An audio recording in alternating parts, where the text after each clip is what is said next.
लोगों ने जिस तरह से देश के आजादी के लिए काम किया, उनके मन में जो पीड़ा थी,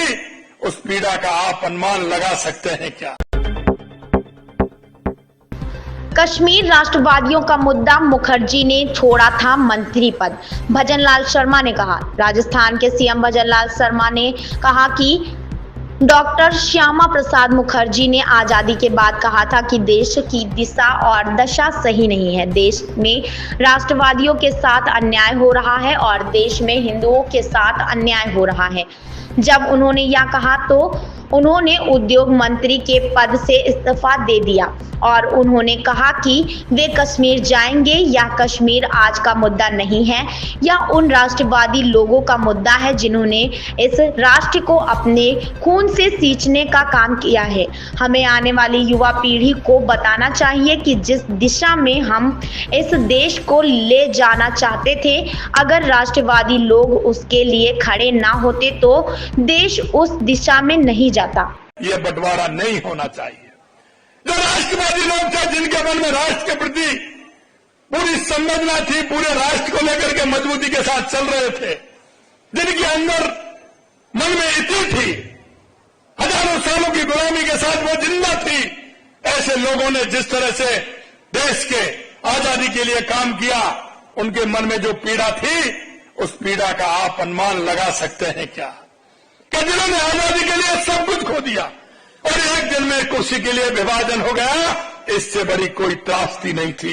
मित्रों, मैं ये कहना चाहता हूं कि इन्होंने त्रासदी के अलावा आप ये भी देख लीजिए,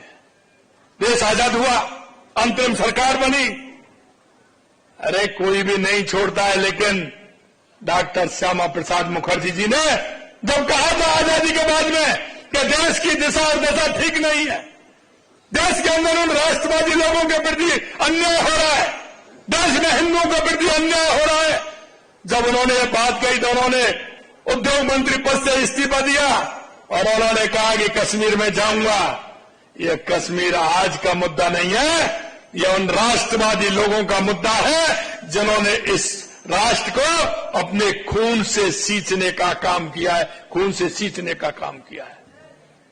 मैं मेरे भाई और बहनों में यह भी कहना चाहता हूं, ये घाव साथ ही भरते, ये घाव कभी नहीं भरेगा। और ये भी मैं कहना चाहता हूं, ये देश इन लोगों की आत्मा में जो घाव किया है, आज तक नहीं बढ़ा और आगे भी नहीं भरेगा। और हमें आने वाली युवा पीढ़ी को बताना चाहिए, हमें यह भी बताना चाहिए कि आखिरकार इस देश में जिस दिशा में ले जाना चाहते थे, अगर राष्ट्रवादी लोग खड़े नहीं होते तो देश उस दिशा में भी नहीं जाता। हमारे उन लोगों ने, जो लोग वहां से आ रहे थे,